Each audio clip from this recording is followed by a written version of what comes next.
Hello friends, welcome to our channel Dicey Trade. यहाँ पर हम सबसे पहले बात करेंगे जिस ट्रेड में हमारा कल स्टॉप लॉस हिट हुआ था। तो क्योंकि हमने निफ्टी को शॉर्ट किया था लगभग 24,770 पर और हमने इस ट्रेड को एग्जिट किया था 24,805 के आसपास।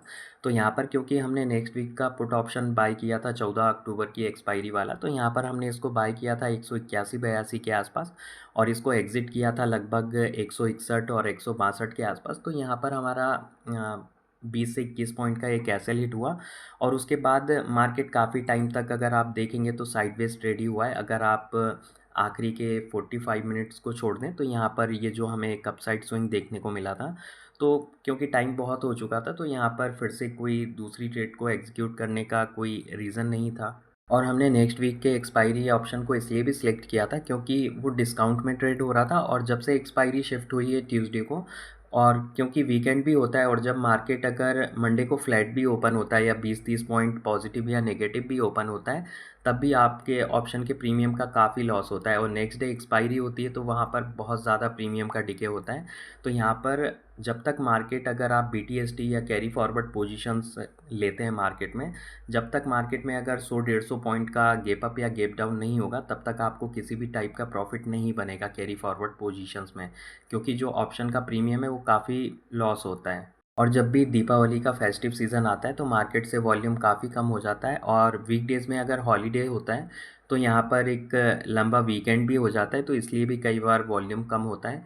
तो यहाँ पर इसीलिए कल हमने किसी भी टाइप की ज़्यादा एग्रेसिव ट्रेड को एग्जीक्यूट नहीं किया। और अगर हम एनएसई की साइट पर जाकर टर्नओवर डेटा को देखें तो यहाँ पर 1 तारीख को जो टर्नओवर हुआ था 14,28,000 के आसपास और 3 अक्टूबर को जो टर्नओवर हुआ है 11,40,000 के आसपास। तो यहाँ पर काफ़ी इम्पैक्ट आ जाता है क्योंकि हमारे मार्केट में वॉल्यूम वैसे भी काफ़ी कम है। तो यहाँ पर अगर 4-5 लाख करोड़ का टर्नओवर कम होता है फ्यूचर कॉन्ट्रैक्ट्स में तो मोस्टली टाइम वो साइडवेज हो जाता है या सडन मूव आ सकते हैं वहाँ पर। और कल जो कॉन्ट्रैक्ट ट्रेड हुए थे यहाँ पर 60,000 के आसपास और उसके एक दिन पहले 1 तारीख को यहाँ पर 76,000 के आसपास ट्रेड हुए थे। और अगर आप देखेंगे यहाँ पर जो अंडरलाइंग वैल्यू है यहाँ पर 24,894 पर कल निफ्टी क्लोज़ हुआ है और उसके एक दिन पहले 24,836 पर। तो यहाँ पर 50-55 पॉइंट ऊपर क्लोज़ हुआ है निफ्टी। तो यहाँ पर अभी वॉल्यूम काफ़ी कम है, तो हो सकता है कि मंडे से हमें थोड़ी-सी ज़्यादा एक्टिविटी देखने को मिल सकती है। और यहाँ पर आपको लग रहा होगा कि हम किस बेसिस पर टर्नओवर और नंबर ऑफ़ कॉन्ट्रैक्ट्स डेटा के बारे में डिस्कस कर रहे हैं। तो यहाँ पर अगर आप सितंबर मंथ के फ्यूचर कॉन्ट्रैक्ट्स को देखेंगे जो सितंबर मंथ में ट्रेडिंग हुई है निफ्टी फ्यूचर में, तो यहाँ पर जो नंबर ऑफ़ कॉन्ट्रैक्ट्स ट्रेड हुए हैं 95,000, 96,000, 77,000। तो जब भी वॉल्यूम के साथ कॉन्ट्रैक्ट ट्रेड होते हैं या 60-70 हज़ार से ऊपर के कॉन्ट्रैक्ट ट्रेड होते हैं तो मार्केट में हमें अच्छी वॉलेटिलिटी देखने को मिलती है। और जब भी कॉन्ट्रैक्ट्स 64,000 60,000 के आसपास ट्रेड होता है तो वहाँ पर या तो साइडवेज या लो वॉलेटिलिटी के साथ हमें मार्केट में वॉल्यूम आता हुआ देखने को मिलता है। और अगर हम निफ्टी के चार्ट को 5 मिनट के टाइम फ्रेम पर एनालिसिस करें तो निफ्टी ने ओपन होते से ही यहाँ पर 24,855 का हाई लगाया था और यहाँ पर अगर आप इस कैंडल की विक को देखेंगे तो यहाँ पर काफ़ी अच्छा खासा प्राइस में रिजेक्शन था। और उसके बाद अगर आप 12 बजे के आसपास देखेंगे तो इस लेवल को एक बार अटेम्प्ट करने की कोशिश हुई थी। उसके बाद 1:10 के आसपास इसको अटेम्प्ट करने की कोशिश की थी, लेकिन फिर यहाँ पर 2:35 के आसपास यहाँ पर ब्रेकआउट देखने को मिला। क्योंकि टाइम काफ़ी कम था तो यहाँ पर हमने किसी भी टाइप की फ्रेश ट्रेड को एग्जीक्यूट नहीं किया था। और उसके बाद अगर आप देखेंगे यहाँ पर अगर ये ब्रेकआउट उस टाइम भी हो जाता तो यहाँ पर हम इसको ट्रेड करने की कोशिश करते। और जो दूसरी बात थी यहाँ पर कि अगर इस लेवल का ब्रेकआउट 12 बजे के आसपास हो जाता तो 24,900 के जो कॉल राइटर्स हैं वहाँ पर काफ़ी शॉर्ट बिल्डअप है मार्केट में।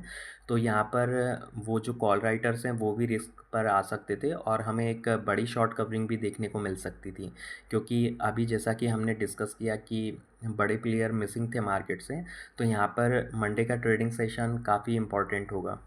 निफ्टी के चार्ट को अगर हम डेली टाइम फ्रेम में एनालिसिस करें तो हम पहले भी कई बार डिस्कस कर चुके हैं, क्योंकि 24,600 के पास हमने कई बार डिस्कस भी किया था क्योंकि स्ट्रॉन्ग कंसोलिडेशन जोन है।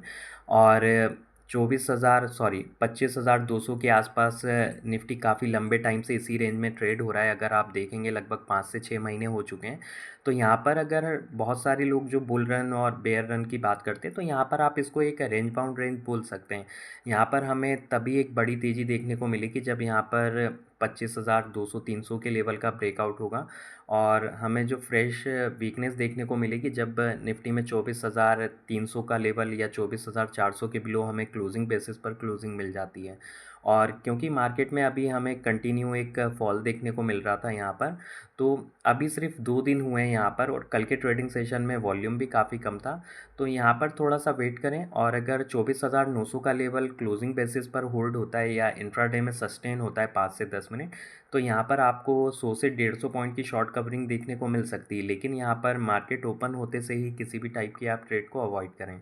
और अगर आप इस रेंज को देखेंगे तो कई बार इस रेंज में हमें एक्सट्रीम वॉलेटिलिटी होते हुए भी देखने को मिलती है, और कई बार गैप अप या बड़े बड़े गैप डाउन ओपन होते हुए भी देखने को मिलते हैं, या फिर निफ्टी साइडवेज हो जाता है, क्योंकि ये रेंज इतनी स्ट्रॉन्ग कंसोलिडेशन जोन बन चुका है निफ्टी में।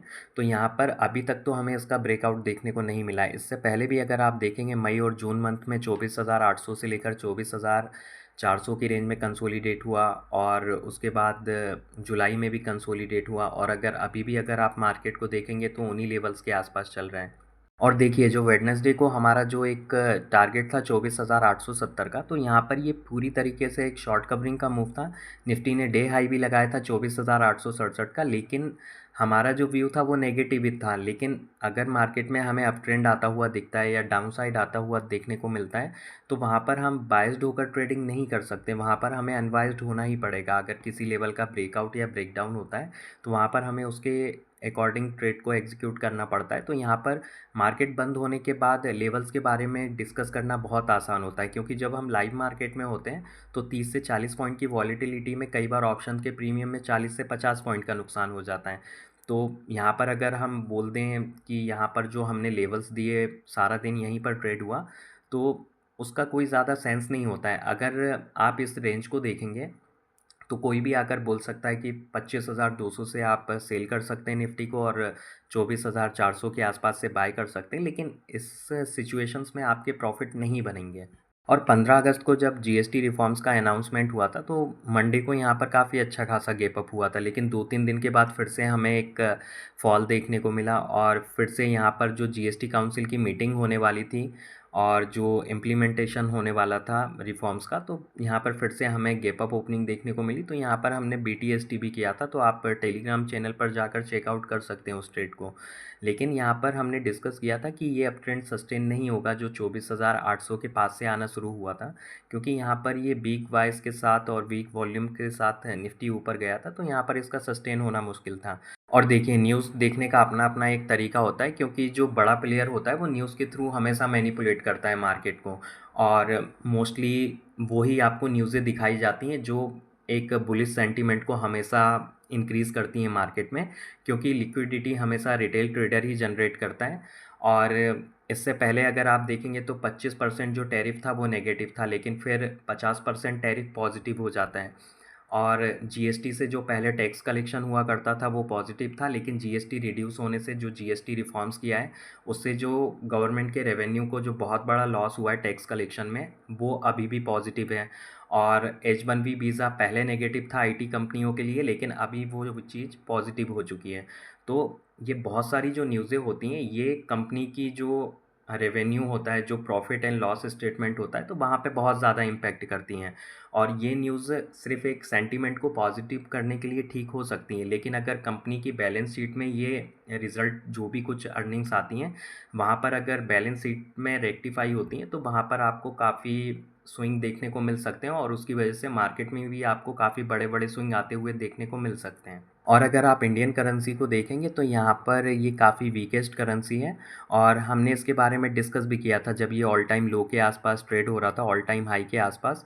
तो यहाँ पर हमें ब्रेकआउट देखने को मिला था यूएसडी आईएनआर के करेंसी पेयर में, और रुपए ने ऑल टाइम लो लगाया 90 रुपये का, और उसके बाद यहाँ पर अगर आप देखेंगे तो ये कांस्टेंट अपनी जो ऑल टाइम लो के आसपास जो ट्रेड हो रहा है, तो वहीं पर ट्रेड हो रहा है।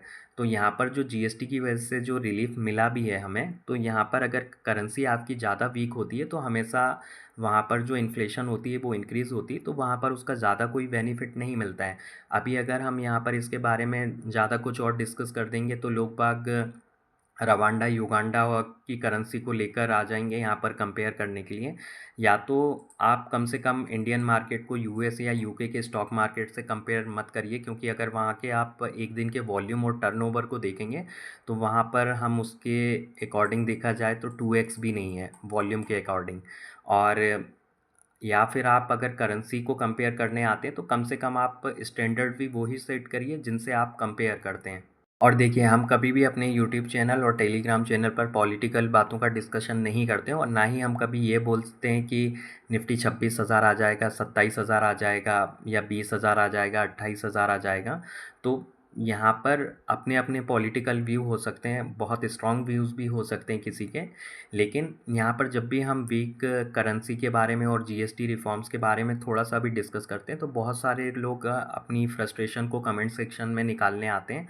और यहाँ पर अगर आपको वीडियो पसंद नहीं आता है तो आप अनसब्सक्राइब करके जा सकते हैं और टेलीग्राम चैनल को भी लीव कर सकते हैं। और कल जो एफआईआई डीआईआई का डेटा आया था, क्योंकि बहुत सारी जगह पे डिफरेंट टाइप का भी डेटा अवेलेबल होता है, लेकिन हम क्योंकि एनएसई ऑफिशियल साइट है स्टॉक मार्केट की, तो यहाँ पर हम उसी के डेटा को सही मानते हैं। तो यहाँ पर अगर आप पिछले 2 दिनों से इस वैल्यू को देखेंगे एफआईआई और डीआईआई के डेटा को, तो यहाँ पर आप देखेंगे 1 अक्टूबर को भी एफआईआई ने सेल किया था 1600 करोड़ के आसपास, और 3 अक्टूबर को भी सेल किया है 1500 करोड़ के आसपास। और दोनों दिन अगर आप इनकी बाय वैल्यू और सेल वैल्यू को देखेंगे तो यहाँ पर आपको हमेशा 1500 पॉइंट का 2 दिनों में हमें डिफरेंस देखने को मिल रहा है। तो यहाँ पर ये देखा जाए तो कभी भी बाय नहीं कर रहे हैं, एफआईआई की तरफ से बाइंग हमें कभी भी देखने को नहीं मिल रही है। यहाँ पर जो इनकी कैश में सेलिंग है वो कंटिन्यू बनी हुई है। और कल अगर आप डीआईआई के बाय वैल्यू को देखेंगे और सेल वैल्यू को देखेंगे तो लगभग 528 करोड़ की बाइंग हुई है। लेकिन यहाँ पर बात वही है कि ये कब तक यहाँ पर इस को मैनेज कर सकते हैं, क्योंकि जब तक एफआईआई यहाँ पर रिटर्न नहीं होंगे ना तो आपको एक वॉल्यूम में जंप देखने को मिलेगा इंडियन स्टॉक मार्केट में, क्योंकि जो एफआईआईज़ हैं वो ही इंडियन मार्केट्स में वॉल्यूम को क्रिएट करते हैं।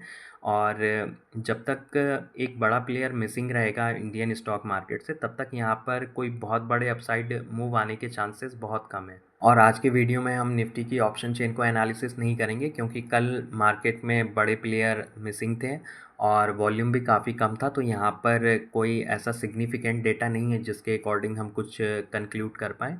तो यहाँ पर उसकी कुछ भी अपडेट्स होगी तो हम अपने टेलीग्राम चैनल पर शेयर कर देंगे, तो आप उसको ज्वाइन कर सकते हैं, और उसकी लिंक वीडियो के डिस्क्रिप्शन बॉक्स में डाल दी गई है। तो फिर मिलते हैं नेक्स्ट वीडियो में। अगर आप लोगों को वीडियो अच्छा लगा हो तो लाइक शेयर करें और चैनल को सब्सक्राइब करें। Thanks for watching.